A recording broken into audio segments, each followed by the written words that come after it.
અહીંયા તમે જોઈ શકો છો કલર બિલકુલ તમને નજીકથી બતાવ્યો છે. તેનો કલર માર્કેટ જેવો જ આવ્યો છે અને સ્વાદ પણ માર્કેટ કરતાં પણ એકદમ સરસ છે. અને ઘરની બનાવેલી એકદમ ચોખ્ખી ટેસ્ટી પાવભાજીની રેસીપી શરૂ કરીએ.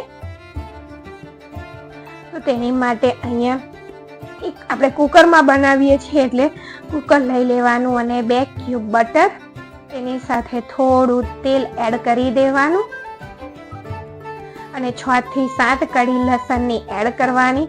નાની હોય તો વધારે એડ કરવાની અને તેને સારી રીતે આપણે સાંતળી લેવાની છે કે તે ગોલ્ડન કલરની થાય ત્યાં સુધી તેને સાંતળવાની.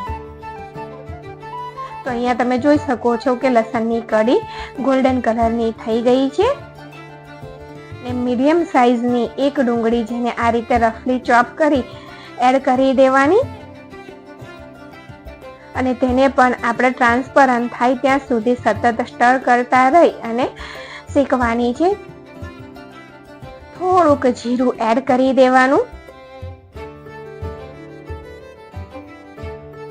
અને અહીંયા તમે ડુંગળી જોઈ શકો છો ટ્રાન્સપરન્ટ થઈ ગઈ છે.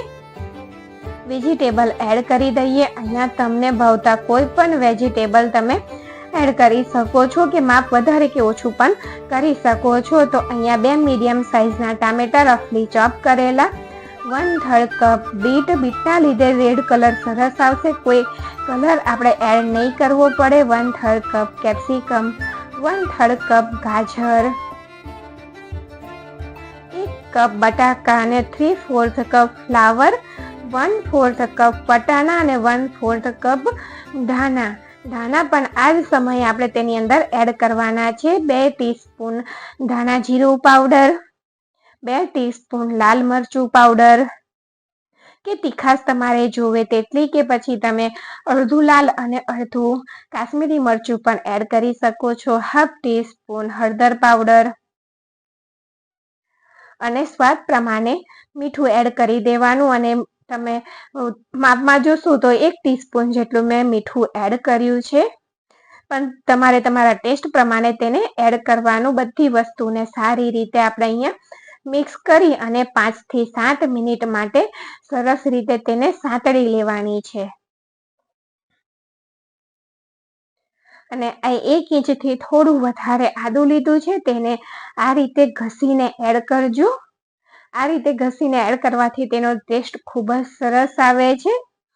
અને 1 ટેબલ સ્પૂન પાવભાજી મસાલો, કોઈ પણ જાતનો પાવભાજી મસાલો તમે એડ કરી શકો છો અને 1/2 કપ પાણી એડ કરી દેવાનું. નોર્મલ પાણી જ એડ કરવાનું અને અહીંયા કુકર બંધ નથી કરવાનું. આ પાણીને સરસ રીતે ઉકળવા દેવાનું છે. જો તમે જોઈ શકો છો કે એકદમ સારી રીતે પાણી ઉકળી ગયું છે, ત્યાર પછી આપણે તેને કુકરનું ઢાંકણ બંધ કરી મીડિયમ ગેસની ફ્લેમ ઉપર 4 વિસલ કરી લેવાની છે, એટલે કે 4 સીટી કરી લેવાની. મીડિયમ ગેસની ફ્લેમ ઉપર 4 સીટી કરવાની અને 4 સીટી થયા પછી ઠંડુ થાય ત્યારે તમને હું ખોલીને અહીંયા બતાવી રહી છું. જુઓ તમે જોઈ શકો છો કે તેનો કલર કેવો આવ્યો છે, એકદમ સરસ રેડ કલર આવ્યો છે. આપણે મરચું પણ વધારે એડ નથી કર્યું, પણ બીટને લીધે એકદમ સરસ રેડ કલર આવ્યો છે. અને પાવભાજી મેસરથી આ રીતે આપણે મેશ કરી લઈશું. અને જો તમને બિલકુલ સ્મૂથ જોઈતી હોય તો તમારે બ્લેન્ડર ફેરવી દેવાનું. તો જોઈ લો આ રીતની મેં રાખી છે અને તેની ઉપર એકદમ ટેસ્ટી તડકો તૈયાર કરીશું.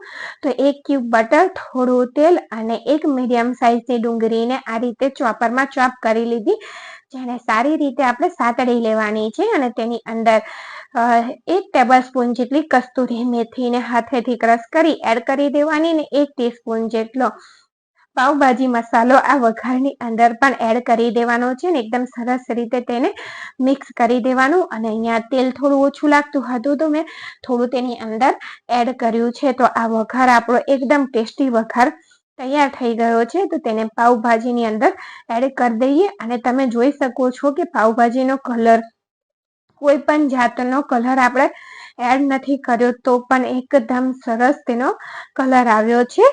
તો આ બધી વસ્તુને સારી રીતે મિક્સ કરી દઈએ અને પાઉંભાજીને ઉકળવા દઈએ. જો અહીંયા તમને થીક વધારે લાગતી હોય તો ગરમ પાણી એડ કરી દેવાનું, પણ મારી પાઉંભાજીની થીકનેસ બરાબર છે એટલે મેં પાણી એડ નથી કર્યું. પાણી તમે એડ કરો તો ગરમ જ એડ કરવાનું, એ તમારે ધ્યાન રાખજો. તો જો અહીંયા સરસ રીતે પાઉંભાજી ઉકળવા લાગી છે અને તમારે પાતળી જોઈતી હોય, જાડી જોઈતી હોય એ થિકનેસ તમે તમારા અકોર્ડિંગ રાખી શકો છો. જો તમને બતાવી રહી છું હું, એકદમ ટેસ્ટી માર્કેટ સ્ટાઇલ પાઉંભાજી તૈયાર થઈ ગઈ છે. અને થોડા ધાણાથી ગાર્નિશ કરી દઈએ અને થોડું ચોથા ભાગનું લીંબુ એડ કરી દઈએ. વધારે લીંબુ મેં એડ નથી કર્યું. પોતપોતાના ટેસ્ટ પ્રમાણે જ્યારે આપણે પીરસીએ ત્યારે લઈ લેવાનું. તો મિક્સ કરી અને તેને આપણે સર્વ કરી દઈએ. તો જો આ રીતની સરસ એકદમ ટેસ્ટી પાઉંભાજી તૈયાર થઈ ગઈ છે.